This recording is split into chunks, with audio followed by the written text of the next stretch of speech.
میں پہلے میں یہ چاہتا ہوں کہ آپ کو بتا دوں کہ یہ میں نے فیصلہ کیوں کیا اسمبلیز ڈیزالو کرنے کا، اور اس کے بعد میں چاہوں گا کہ آپ اپنے سوال کریں میرے سے۔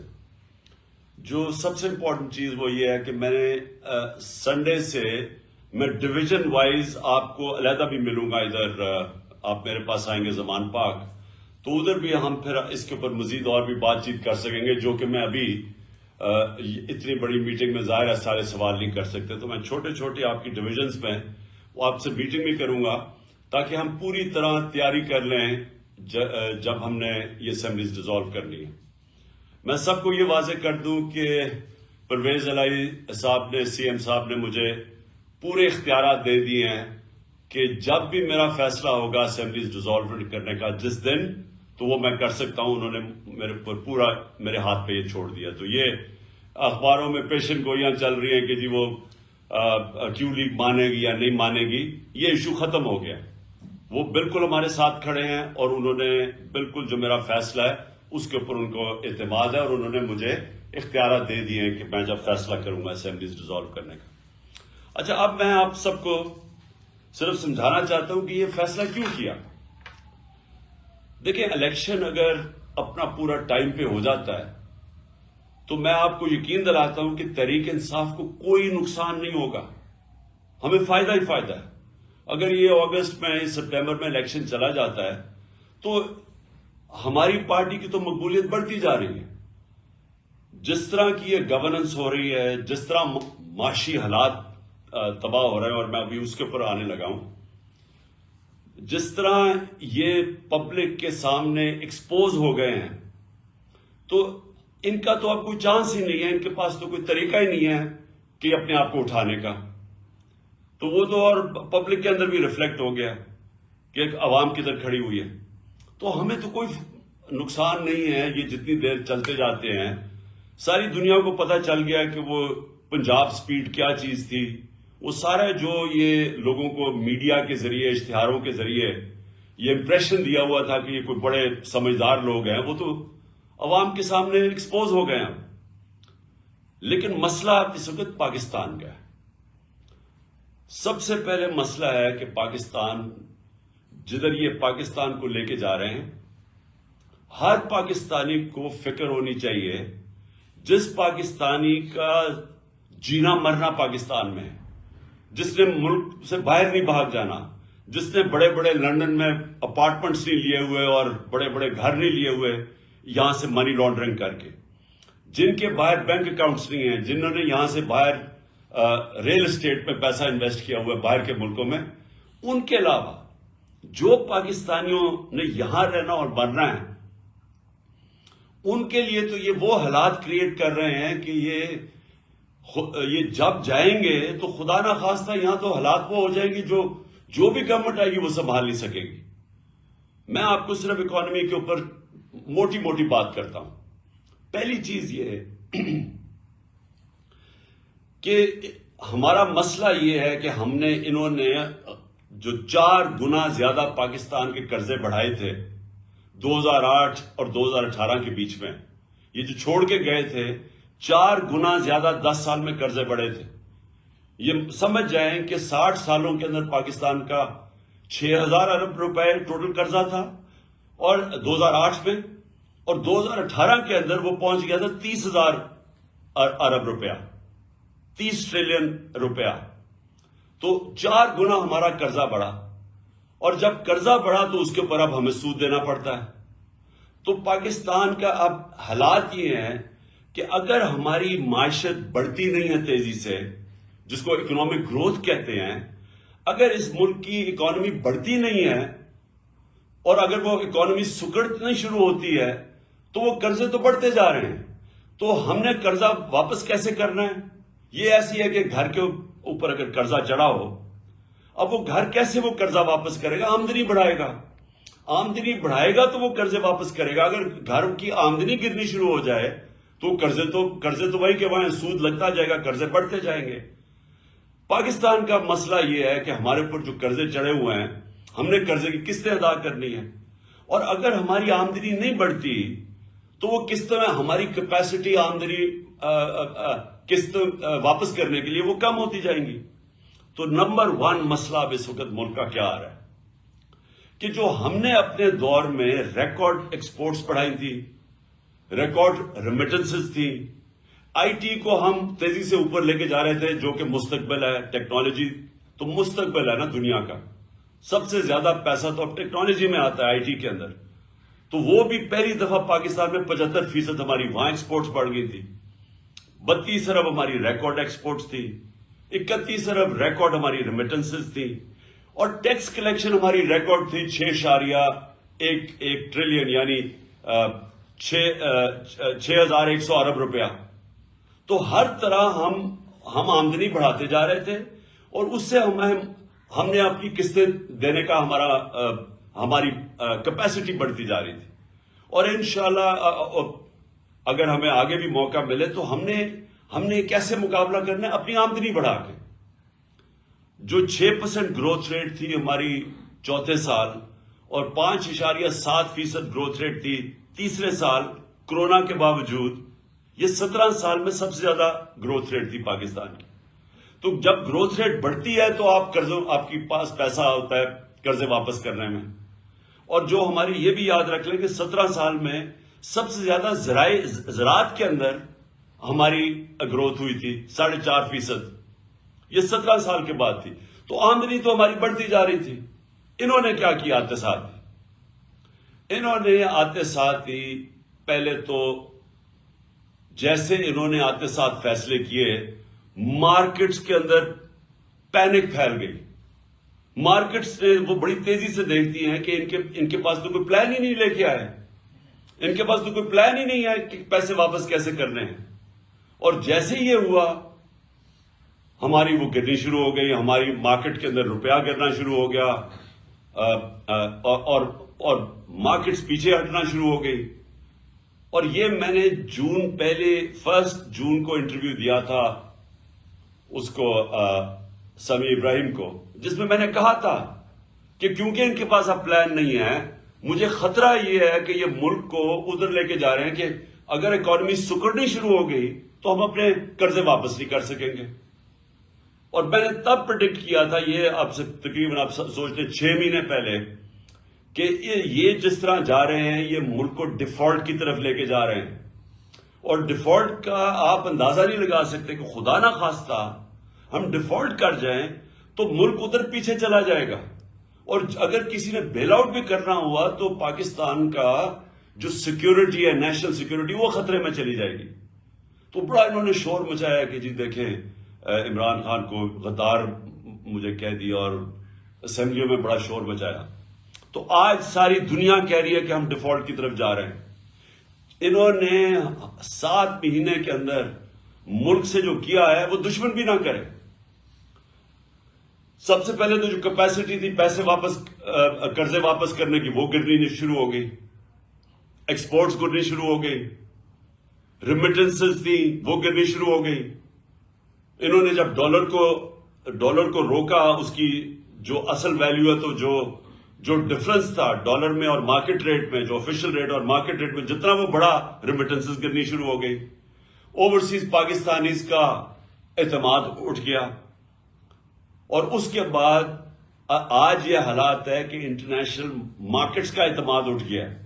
جو سی ڈی ایس ایک ہوتا ہے کہ پاکستان کی کیپیسٹی قرضے واپس کرنے کی, یہ جو سی ڈی ایس, یہ ہمارے دور میں 5% تھا کہ خطرہ ہے کہ پاکستان قرضے واپس نہیں کر سکتا, وہ 5% تھا. آج 100% سے اوپر چلا گیا. کہ مطلب یہ کہ باہر کی دنیا اب سمجھتی کہ پاکستان قرضے واپس نہیں کر سکتا, ڈیفالٹ کی طرف جا رہا ہے. اور دوسری طرف 88% پاکستان کی بزنسز یا انویسٹرز نے کہا ہے کہ ان کو اس حکومت پہ اعتماد نہیں ہے. تو نہ اندر اعتماد ہے, نہ باہر کے ملکوں کو اعتماد ہے. اور ان کے پاس اب روڈ میپ کیا ہے کہ اب ان کے پاس کیا طریقہ ہے کہ ملک کو ادھر سے نکالیں گے؟ کوئی روڈ میپ نہیں ہے. ان کے پاس آج جو اسحاق ڈار نے آ کے شروع میں کہا میں موڈیز کو بھی ٹھیک کر دوں گا, تو آئی ایم ایف کو بھی ٹھیک کر دوں گا, آج وہ چپ کر کے بیٹھ گیا ہے. کیونکہ کوئی باہر سے لوگ ان پاکستان میں نہ انویسٹ کریں گے, نہ باہر کے کمرشل بینکس پاکستان کو قرضے دیں گے، کیونکہ پاکستان کا جو رسک ہے اب ڈیفالٹ کی وہ 100% سے بڑھ گئی ہے.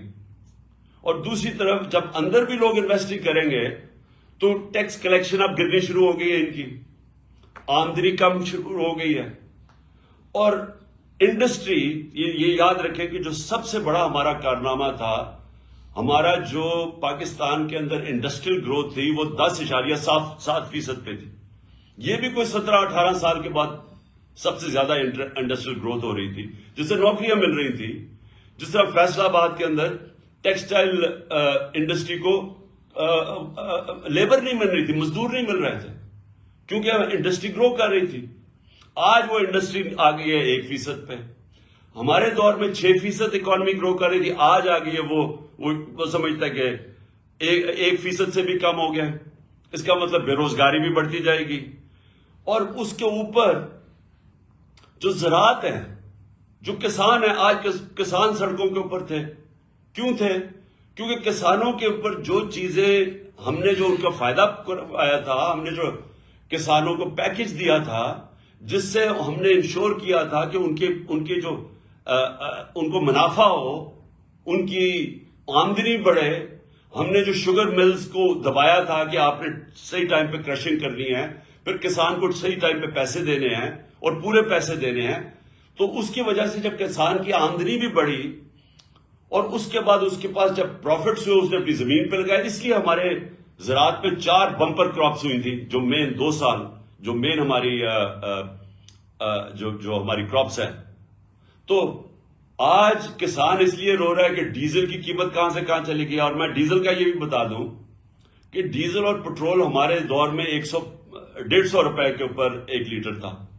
اور یاد رکھیں انٹرنیشنل مارکیٹ کے اندر اس وقت تیل کی قیمت 105 سے 110 ڈالر تھی پر بیرل. آج وہ نیچے آ کے 80 پہ پہنچ گئی ہے، 80-81 پہ. اور آج ڈیزل پہنچ گیا ہے 235 پہ، پٹرول پہنچ گیا 240 پہ یا 44 ہے. روپیہ ہمارے دور پہ جب انہوں نے نو کانفیڈنس کیا تھا تو 178 کا ڈالر تھا. آج ان کی آفیشل ریٹ کو چھوڑے، مارکیٹ کے اندر 245-250 روپے پہ ڈالر نہیں مل رہا. تو ہوا کیا اس سے جو قیمتیں ہیں، جو ساری کاسٹ ہے وہ اوپر چلی گئی ہیں. 50 سال میں سب سے زیادہ مہنگائی ہوئی ہے. مہنگائی کی وجہ سے اسٹریٹ کرائم بڑھ گئی ہے. آپ پوچھیں ہر جگہ گاڑی، موٹر سائیکل گاڑی سنیچ کرنے کے لیے یہ ہر جگہ اسٹریٹ کرائم بڑھ گئی ہے، کیونکہ مہنگائی بھی بڑھ رہی ہے اور بے روزگاری بھی بڑھ گئی ہے. تو کہنے کا مقصد یہ ہے کہ ہمارے لیے تو کوئی نقصان نہیں ہو رہا، گالیاں تو ان کو پڑ رہی ہیں، لیکن ملک بیٹھتا جا رہا ہے. اور ہم اگر ابھی اپنے ملک کے لیے الیکشنز کی طرف نہیں جاتے تو پولیٹیکل سٹیبلٹی نہیں آنے لگی. جب تک پولیٹیکل سٹیبلٹی نہیں آئے گی، اکانومی سٹیبلائز نہیں کرے گی. اور ان کے پاس کوئی طریقہ نہیں ہے اکانومی کو سٹیبلائز کرنے کا، یا انویسٹمنٹ لانے کا، یا کوئی مدد کرے باہر سے. لہذا یہ جو ہم اسمبلیز کا ہم نے فیصلہ کیا ڈیزالو کرنے کا، اس کا سب سے پیچھے مقصد پاکستان ہے کہ ہمارے ملک کی اس وقت ضرورت ہے کہ ہم جلدی سے الیکشن میں جائیں، اس لیے کہ ایک سٹیبل گورنمنٹ جب آئے گی، جب مارکیٹس کو باہر بھی اندر بھی اعتماد ہوگا کہ اب حکومت آ گئی ہے 5 سال کے لیے، تو اس کے بعد وہ سٹیبلائز ہو جائے گا اور پھر اگلے لوگ پلاننگ کریں گے. جو سرمایہ کار ہے، جو انویسٹر ہے، وہ یہ ہمیشہ سوچتا ہے کہ میں اگر اپنا پیسہ لگاؤں گا تو ملک میں 1 سال 2 سال 3 سال کے بعد کیا ہوگا، کیونکہ ایک دم تو اس کو نفع نہیں ملنا شروع ہوتا. تو جب اس کو اعتماد ہی نہیں ہوگا کہ یہ گورنمنٹ کتنی دیر چلے گی، آگے کیا ہوگا، تو وہ پھر پیسے روک کے بیٹھ جاتا ہے، جو آج پاکستان میں ہوا ہے. تو اس لیے الیکشنز کروانے تاکہ پولیٹیکل سٹیبلٹی سے ہماری اکانومی سٹیبلائز ہو. دوسرا مسئلہ کیا ہے؟ دوسرا مسئلہ ہے صوبوں کے اندر. ہماری جو صوبائی حکومتیں ہیں، ابھی کے پی کے والوں سے بھی میری بات ہوئی ہے، محمود خان سے. یہاں پنجاب کی یہ بیٹھے ہوئے ہیں آپ کے سامنے محسن نگاری، یہ آپ کو بتائیں گے حالات کیا ہے. پنجاب میں غالباً 176 ارب روپے کی شارٹ فال ہے جو انہوں نے سینٹر نے دینی تھی، نہیں دی. پختونخوا چھوٹا سا صوبہ ہے، وہاں 120 ارب روپے انہوں نے دینے تھے، وہ شارٹ فال آ گئی ہے سینٹر سے. اور یہی آج گلگت بلتستان میں چلے جائیں تو وہاں کے چیف منسٹر کہہ رہے ہیں، آزاد کشمیر میں چلے جائیں تو وہاں کے پرائم منسٹر کہہ رہے ہیں کہ پیسے نہیں دے رہا سینٹر. میں نے سنا بلوچستان کے اندر بھی یہی مسئلہ ہے، وہ بھی کہہ رہے ہیں کہ ان کو جو سینٹر سے پیسے ملے وہ نہیں ملے. پختونخوا چھوٹا صوبہ ہے، وہاں بھی یہ مسئلہ آ گیا، وہ اپنے لوگوں کی سیلریز نہیں دے سکتے، پروجیکٹس رک گئے ہیں وہاں. تو ایک طرف تو ملکی معیشت نیچے جا رہی ہے، دوسری طرف صوبوں کے اندر کرائسس آ گیا کہ جو ہماری گورنمنٹس ہیں، اگر ہمارے پروجیکٹس ہی نہیں پورے ہوں گے، جو ہم پرفارمنس کیسے دکھائیں گے؟ وہ دوسرا ایک خوف آ گیا صوبوں کے اندر. تو اس لیے یہ سب کچھ دیکھتے ہوئے یہ میں نے فیصلہ کیا تھا کہ اس وقت ہم یا تو یہ ہوگا کہ یہ ہمارے ساتھ بیٹھیں اور یہ سوچ لیں کہ تقریباً 66% پاکستان میں الیکشن ہوگا پختونخوا اور پنجاب کا، اگر یہ ڈیزالو کرتے ہیں اسمبلیز تو 66% پاکستان میں الیکشن ہوگا. تو کیا یہ ملک اور باقی ویسے رک جائے گا کام؟ کیونکہ ساری جو پارٹیز ہیں جو یہ ابھی بیٹھی ہوئی ہیں 12-13 پارٹیز پی ڈی ایم کی، ان ساروں نے بھی الیکشن میں نکل جانا ہے، تو گورنمنٹ تو فریز ہو گئی، فیڈرل گورنمنٹ. لہٰذا یا تو ہمارے ساتھ بیٹھیں اور بات کریں کہ جنرل الیکشن کی ہمیں ڈیٹ دیں، کب آپ لانا چاہتے ہیں، نہیں تو پھر ہم اپنی اسمبلیز ڈیزالو کریں گے، ہم آپ کو موقع دیں گے.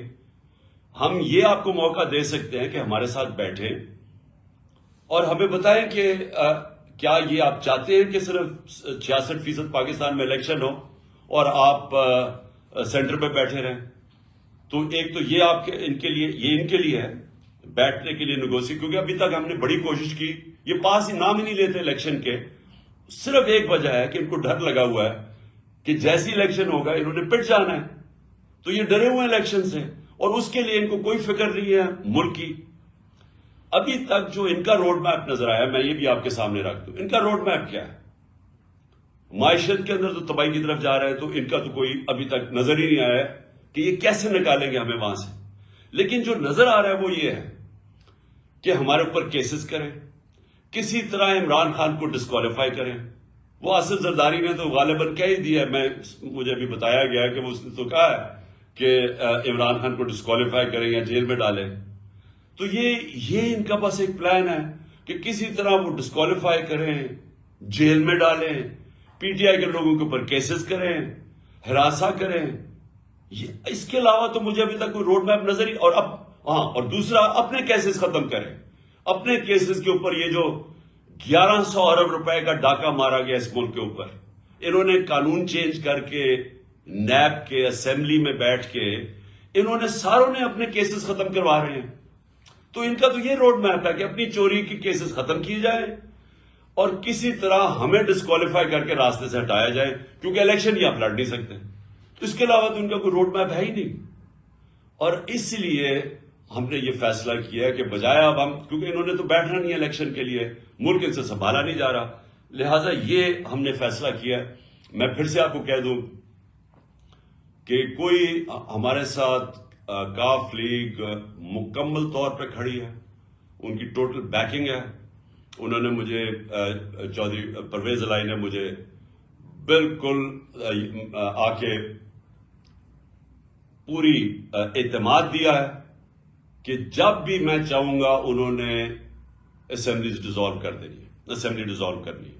تو ہمارے پاس وہ پوری آپشن ہے. میں صرف آپ کو میں صرف باری باری ڈویژن وائز آپ سے بھی میں سب سے بات کروں گا تاکہ آپ سب کو کلیئرٹی ہو جائے اس پہ، تاکہ آپ سب آن بورڈ ہو جائیں. میں نے صرف آپ کو یہ اوپننگ اس لیے کی تھی آپ کو بتانے کے لیے کہ میرا کیا مائنڈ سیٹ ہے اس فیصلے کرنے کے لیے.